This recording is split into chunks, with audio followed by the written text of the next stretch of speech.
All right. Thank you so much. This is our Between Us podcast. And today we have such an amazing guy, Todd Forman. He's going to tell us a little bit more of why he's full of shh. Okay.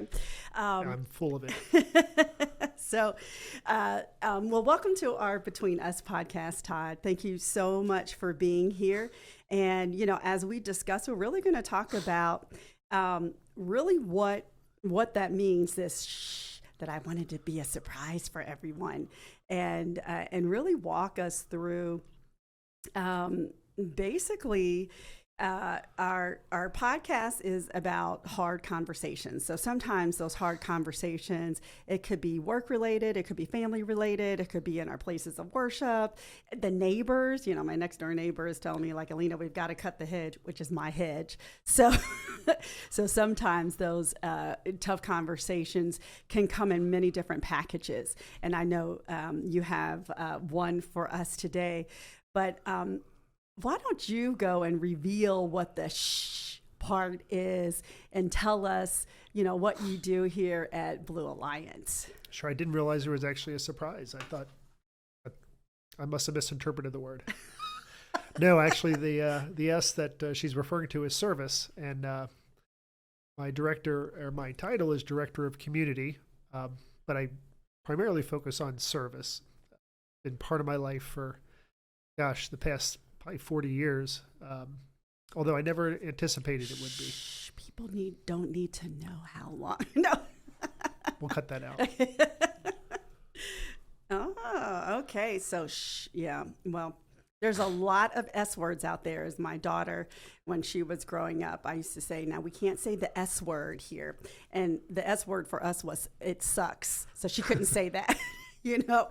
But this is really a great opportunity for our Blue Alliance family of partners to hear about not just what you do, but frankly, going a little bit deeper about really what service is. So not even just about your role, but really why you decided to come into a role that is titled Director of Community. Right. So I think that is the C word is actually telling as well. Yeah. Sure. So as far as my why, I kind of think back, as we all do as we get older, think back on our life. You know, what was it that launched me on the path that I'm on today? And I really didn't, as a kid, I didn't do any service. It really wasn't a thing that we did. I didn't do service. It was just something, you know, didn't even really hear about. It wasn't until I became actually a junior in high school, and I signed up for a volunteer fire department as I was my junior year. There were a couple of us that did that as a wait, in high school. Yeah. It was a volunteer. You just had to be 16 and sign up, and you were wow. It was I a thought lot you of had to be an adult for responsibility. that. Okay. Well, no. That's and cool. It was kind of cool. It really was cool. For many people, it was a career exploration.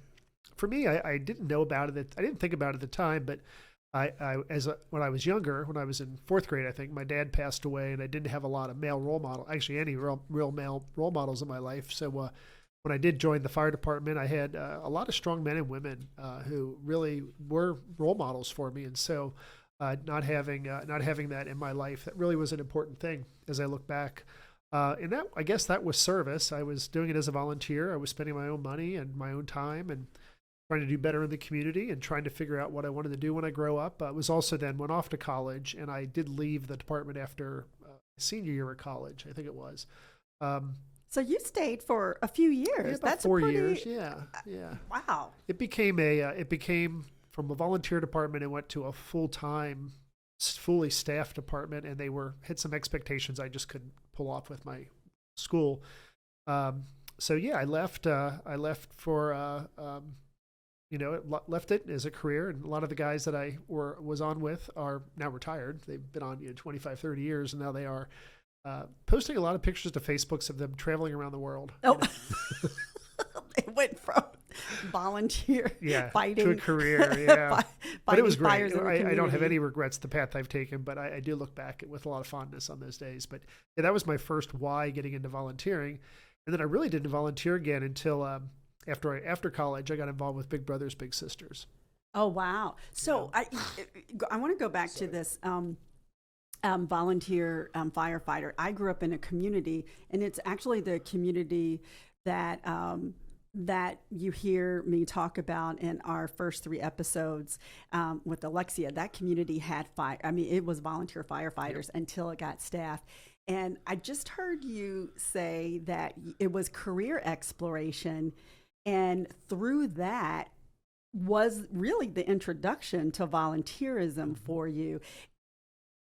Even though I imagine that's a need in the community, and so that was just the way to, 1, put you on a career path of exploration, and 2, serve the community. So I'm curious if you thought at the time whether you saw it as sort of this combination of career exploration and your giving to the community. I'd If like you to could think, remember. well, I'd like to think that I did, but I honestly, it was just hanging out with a bunch of guys and a bunch of ladies who were very great role models. But, for me, it was the guys that really, a lot of my friends my age, we all were on the department together. We hung out together. We were able to do cool things together, learn a lot. It was a neat family. But now that I look back on it, I'm like, yeah, I guess that, it could have been for me, it really wasn't a career exploration. I didn't think I would ever do that. It never really crossed my mind until after I'd already moved on and got my degree and started working in the business world. Well, I think that, we can come back to that as we talk later on about some other things and how this can be, this can be for other people as well. Uh-huh. Let's talk about Big Brothers and Big Sisters. Sure. And I know that, I know of Big Brothers and Big Sisters. I've had lots of friends across the country. Usually, the ones that I know that served as Big Brothers or Big Sisters came really after college. Like, we were in our early 20s, early to mid 20s, and it was a great way to sort of step out in the community. But tell me about Big Brothers, Big Sisters. Like, what drew you to Big Brothers and Big Sisters? Why that one? Yeah, it was interesting. When I went to college, they had a Big Brothers, Big Sisters program on campus, and there were 2 of us that signed up. So me and one other guy, I think his name was Glenn, as I recall, we both became Big Brothers.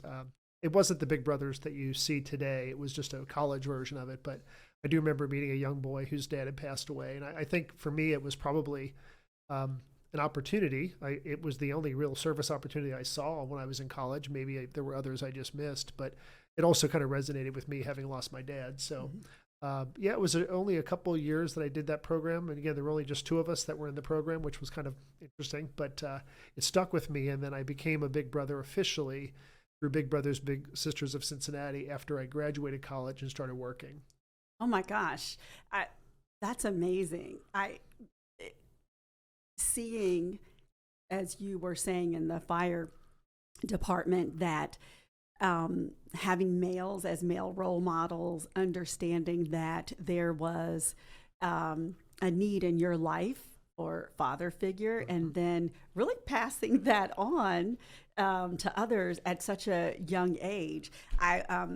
So during your years of service, and I know we'll get more into this, I was thinking about So, how do you have a tough conversation or courageous conversation or a difficult conversation, if you will, in the act of service? And, I mentioned to you that I've been in service both personally through my family. Frankly, it was just, it literally was a way of life. And, but also professionally, I had worked in communities where I needed to really galvanize and mobilize a critical mass of volunteers to deploy all types of programs and services. And there was a courageous conversation. And so I'm going to flip this because the courageous conversation was not necessarily one that I had with a client, and I'm going to call it my Donna story. It was more about the courageous conversation where I was on the receiving end. And so I worked for an organization, and my role was to assist women either in their career search or their career development. So they were either employed or looking for employment, and also during professional development and leadership development. And this particular woman, Donna, she was 50 at the time of this conversation, and she was such a great role model in her community. Her past life had been in drugs, alcohol. She also had some mental health challenges that she didn't realize until after she had been arrested several times. She even prostituted for as part of her addiction.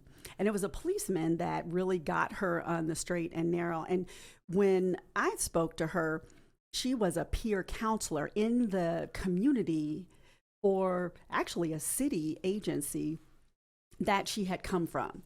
Very revered, well respected by both her peers, as well as the management and the paid staff, like city staff.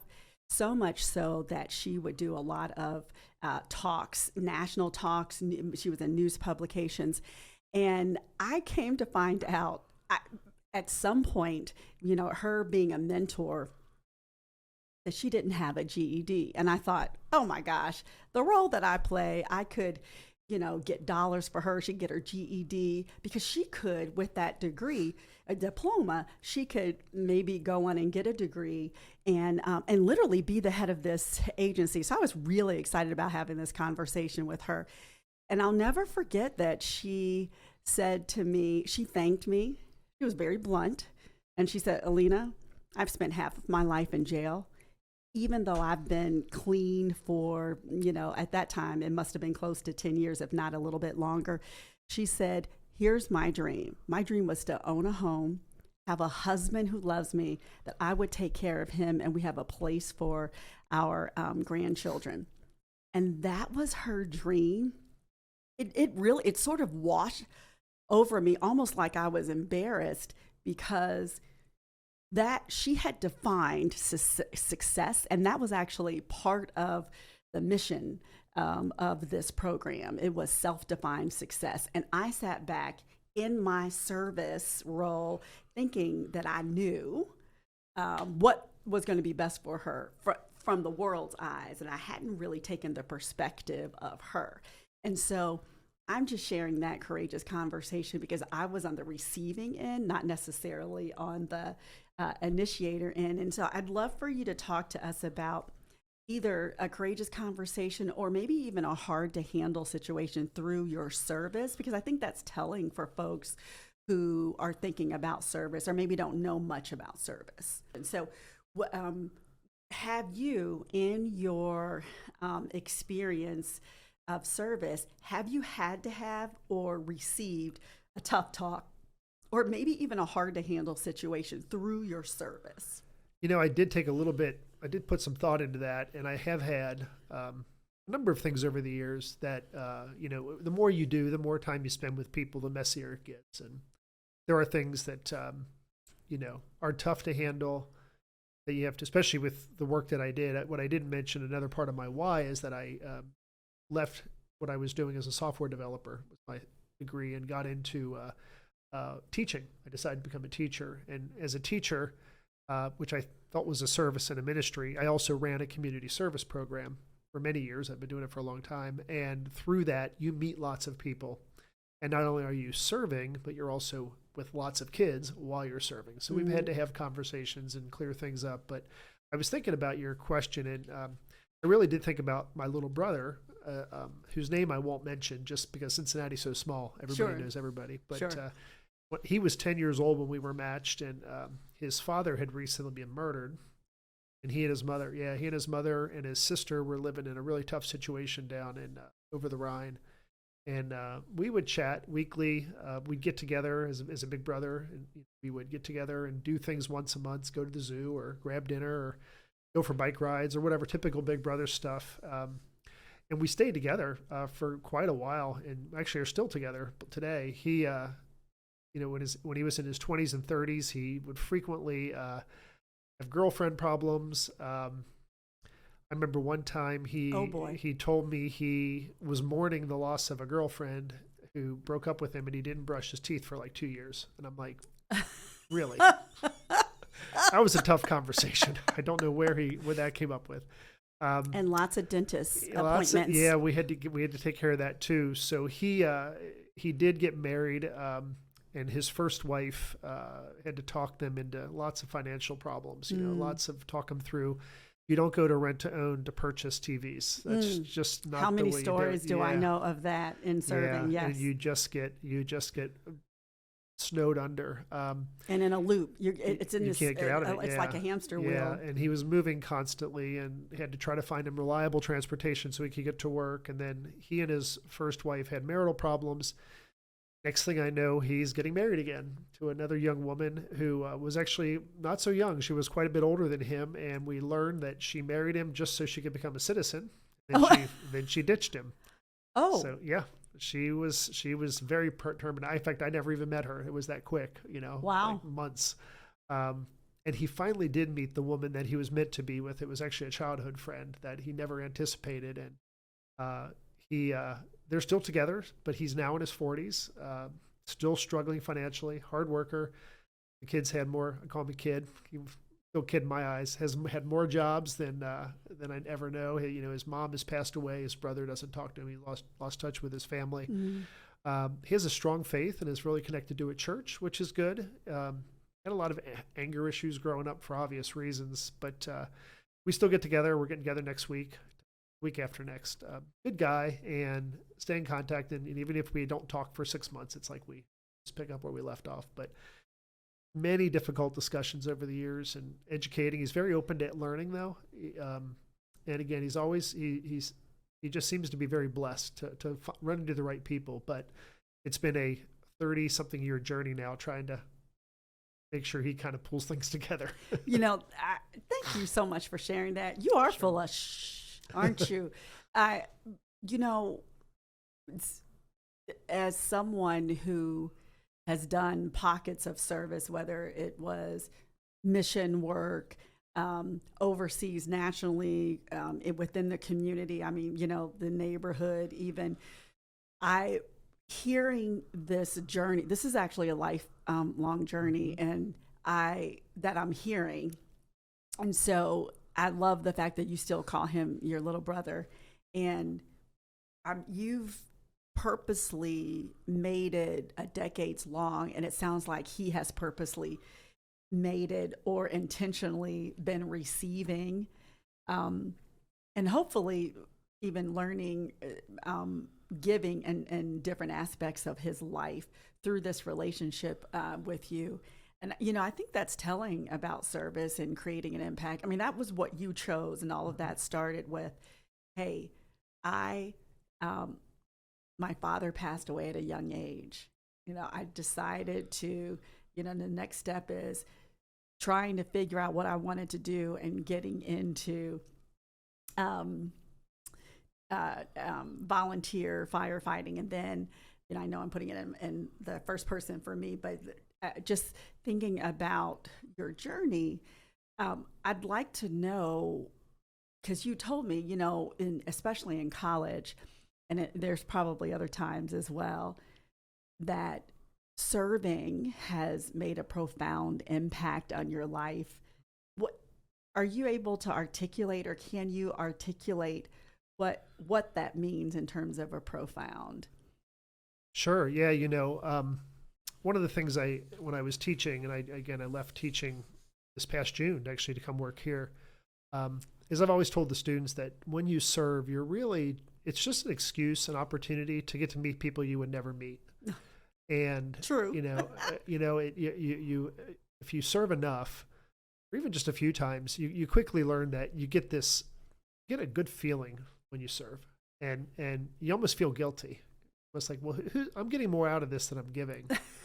And like today, we just got back from a service activity with a few of the Blue Alliance employees, and you just really feel good. It's just a good feeling. I mean, I think it's the way we're designed. So, besides my little brother, I've been taking students and people and adults on a service trip down to Central Kentucky for 34 years now. 34 years? Oh my Yeah. goodness. Yeah. In fact, we leave in 2 days to go down Tell again. us. Tell us Sure. about that. Tell us what that ministry is, if you can. Yeah, and absolutely. what you do. Yeah. So we do something which is really awesome. We put technology away for 2 or 3 days or 4 days or a week, put our phones away, and we head down to a little town in Central Kentucky called Liberty, Kentucky. Started going there back in 1988, 87, somewhere in that ballpark, taking students down, and we would work on organic farms, and we'd stay at a place called the Galilean Children's Home, where kids from all over the world with special needs have grown up. I call them kids. They're now in their 40s, but they still have special needs. We'll be seeing them one called me last night to make sure we're coming down. But it's an opportunity that's it's really resonated with not just students, but with parents as well. Like I mentioned, I'm heading down there Friday. We leave at noon. I'm using my service grant hours, plug for service grant hours, to go down and take a few days before Christmas, and it's more of a visit and give gifts than it is service. But we have 50 students that signed up and 15 parents. And so many of our employees, our Blue Alliance family, they're living, if not in, close to major cities. So there are some sort of juggernauts of community service organizations that people get connected to. Yep. But especially this one, did you say the Galilean Society? The Galilean Home. Oh, Galilean, Children's Home. Galilean. Galilean. So how did you find this? Right. That's like outstanding. Well, it is interesting. It's not a place you just call and say, I want to come down and serve. It's not like an organized service experience, especially with all the other things that we do when we're down there. But I was volunteering with a youth group at my church, and we had a connection. Someone said, we ought to go down to Somerset, Kentucky. There's this little church down there called St. Mildred, and there's this nun, Sister Marty, and she does kind of typical Appalachian outreach. Mm-hmm. It was through that I got connected to a farmer friend.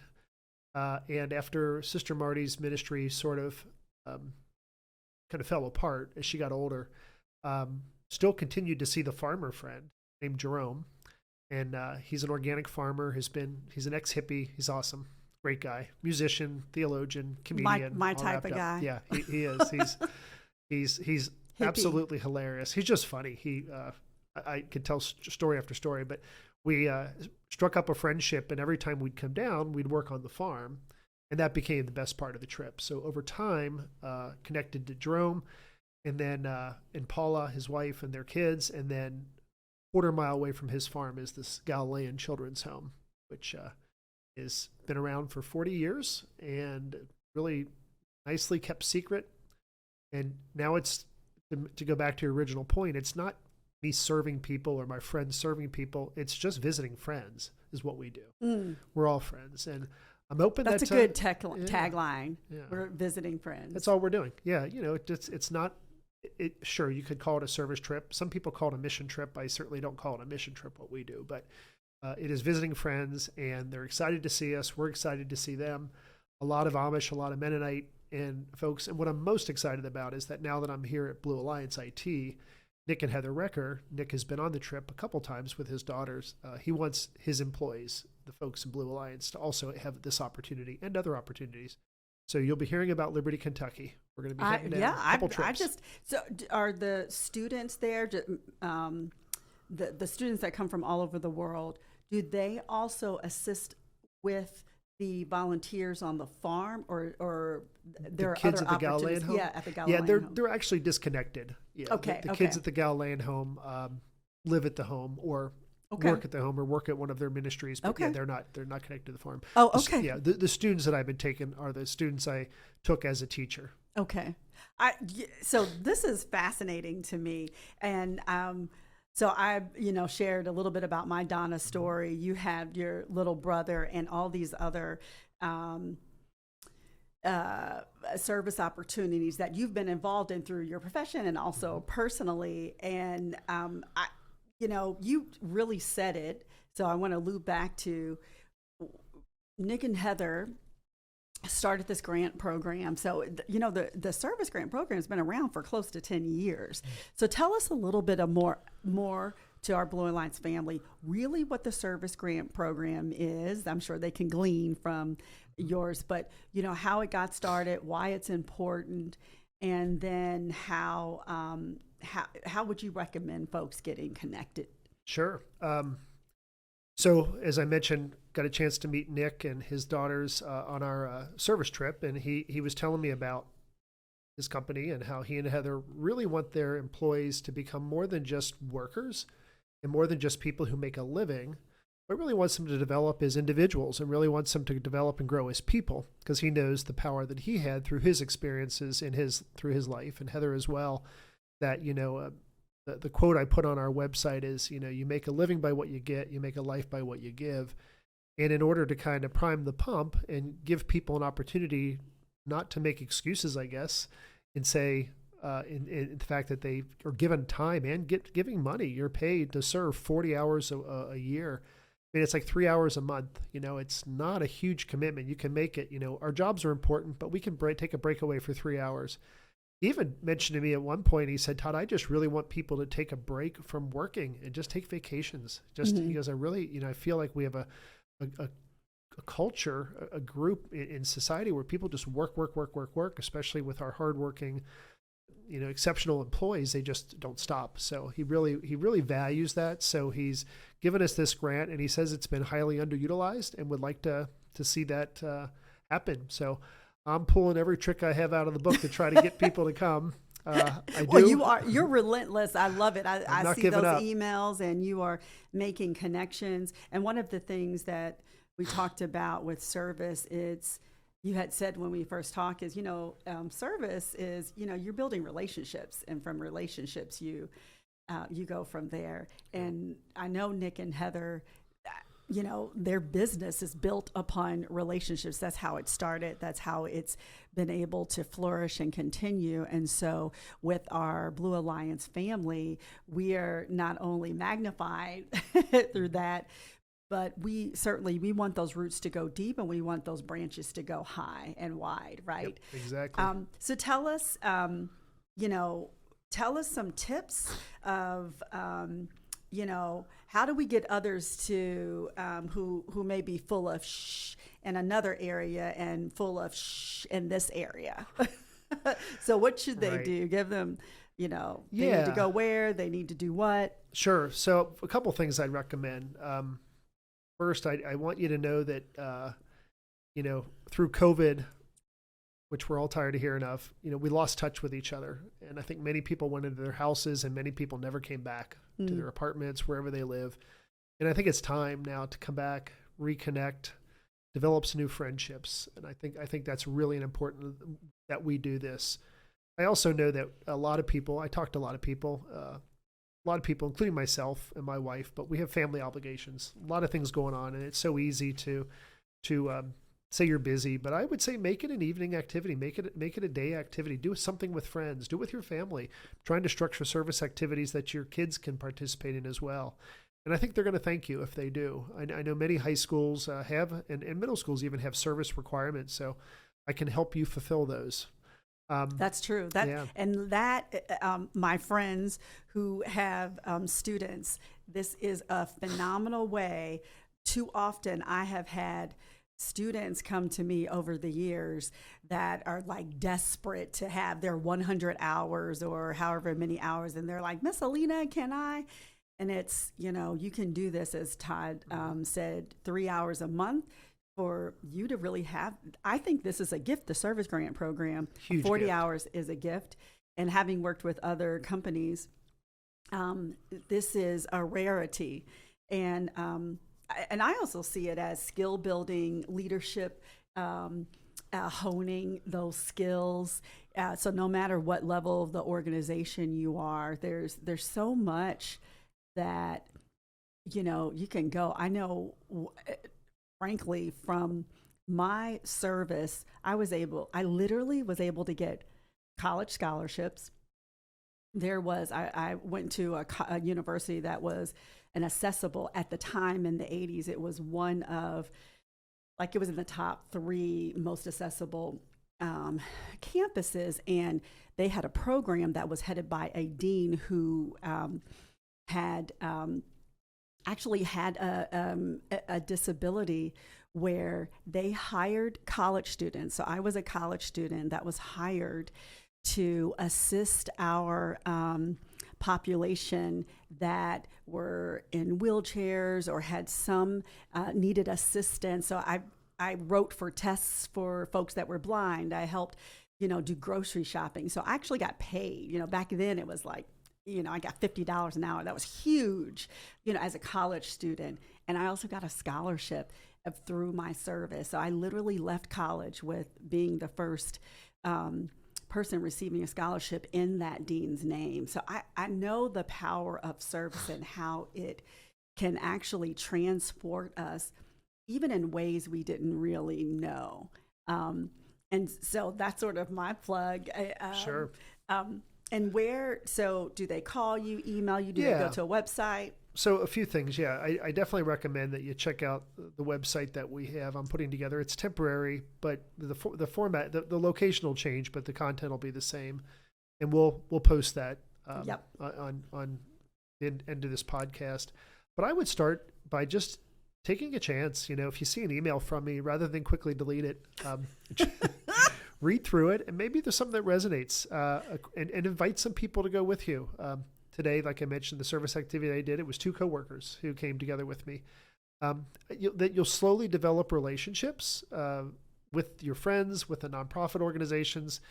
You might become very interested in a certain cause, whether it's, you know, doing housing rehab with Habitat, or building beds for Sleep in Heavenly Peace, or helping deliver beds like we do through St. Vincent de Paul. But I'd recommend, you know, just checking it out. Also, set up a short meeting with me. I can help you. I've been doing this for a long time. I've done countless service activities. I've coordinated countless trips, and I work with another nonprofit that we help get started, and I work with hundreds of nonprofits, so we can definitely find a place that would work for you. And I'd also like to add that you have a lot of skills and talents, even if you don't feel like you do, or if you're not the most extroverted person, but you may have a technical talent that a nonprofit could use, or you might discover that there's a need that fits you perfectly. And I would just encourage you to get started by reading and checking, and not being afraid. And, you know, again, it's not a huge commitment. I'm not asking you to spend a week like Susie did in South Africa, which is phenomenal. Oh, but that's amazing. She did that. But it might lead That's to a that down the passion of road. You hers, might do yeah. that. Yeah, Absolutely. But we're going to start offering some trips and some experiences. I've been in contact with Asheville, North Carolina about Habitat. And I've been to Asheville for fun. It's a great place to hang out. I have a place out there, so well, there you go. We're all staying in Alina's place. It's up in the mountains, though. Yeah, so they have a huge housing crisis down there. But, you know, an idea to go down and spend 2 or 3 days down there working on houses and having fun at night. And you know, kind of an educational trip. This is the first of me hearing this, Todd. Yeah, I so just had the conversation yesterday with the lady from Asheville Habitat, and she was wonderful. She gets it. That's amazing. But these are the different things that we'll offer. And if maybe you have a nonprofit or organization that you enjoy, let me know about it, and I'd love to talk to you about it. But if you see me, you know, messaging you through Teams or emailing you or driving by your house at night, knocking on your front door, don't be afraid. There you go. That's how I'm going to get everybody. Well, everybody's at home. And the door shall be open. Exactly. No, I'm happy to meet you any way I can. So for those of us, not me, but for those of us who are a little bit competitive, you have a challenge next year. Are we going to find out more information in the coming weeks of what that challenge is for service? So sometime in January, you'll be hearing about the Service Challenge 2023. I'm not very creative. We're still formulating it. We are putting together an advisory team of people, so you might get tapped to do that by one of your bosses or the CEO. We're looking for people who are eager to help in service. We're looking to put a panel together, a team together that can help develop our program and put together the challenge. And I am not sure what that's going to look like, but I'm up for a good challenge. Yeah, well, I'm excited. I'm excited that you're here. I've heard amazing things, of course, for everyone with whom you've met. And I've been telling a lot of people to say good things about me. So. Well, you've paid them well. There was someone that said something, and this is really more a plug for everyone. I want Todd to hear this, and that is that that person said, I didn't know service could be so many different ways. So for those of you who are listening, service doesn't have to look a certain way. Correct. And maybe maybe some of us have had limited exposure in the community outside of our families, or maybe some of us may feel like we don't have the energy. But just as you said, building it into our workday, and I want to be sure that people are hearing the service grant. So if I take 3 hours a month off, I am not requesting PTO. I am requesting those service grant hours SGH. Inside Paycom. Yep. Yes. That's great. And there's a Paycom again at the end of this podcast. So I want to say thank you so much, Todd, for being a part of Between Us. So this podcast Between Us is what we are building between us, or what we've built, and the concept of service. The really big web of community is so prevalent, and that is the legacy and the vision of our Blue Alliance family, that we want service to one another as coworkers, service in our communities with our families, and humans, really human beings. And with that, I have these, I have these gratitude cards I wanted you to know, and they have different appreciation quotes on there. So this is my gratitude card from you to you. It's Through the Eyes of Gratitude, Everything is a Miracle. And that's by Mary Davis. And basically, this is the season of miracles. So I want you to know how appreciative I am of you coming on here, being a part of our Blue Alliance family. Thank you so much, Todd. Well, thank you, Alina. And I do appreciate not only you, but all your support. You've joined us for several of the service activities, and you're always a positive energy, and we're lucky to have you here. Oh, I appreciate it. All right. Well, we'll see you next time. I can't wait for the challenge next year, and for your inbox and your phone to just be ringing off the hook. Yeah, if you're listening to this, you better get in contact with me, because we have ways of tracking you down. Awesome. Actually, I'm not sure what those are, but we'll figure it out. All right. Thank you. Okay. Thank you. This is Between Us, a podcast of Blue Alliance IT employees building relationships through tough conversations in work and life. I'm your host, Alina O'Donnell. I'm over culture and inclusion at Blue Alliance IT. This podcast is about sharing my stories of courageous conversations and to be a launching pad for you to have yours. Through these stories, you'll hear from others who struggle with these types of confrontations, how to persevere, and learn how to be more conscientious in your interactions. We invite real people to have real conversations and take real action. They may be hard, they may be hurtful, but with love and understanding, in the end, they can make us better.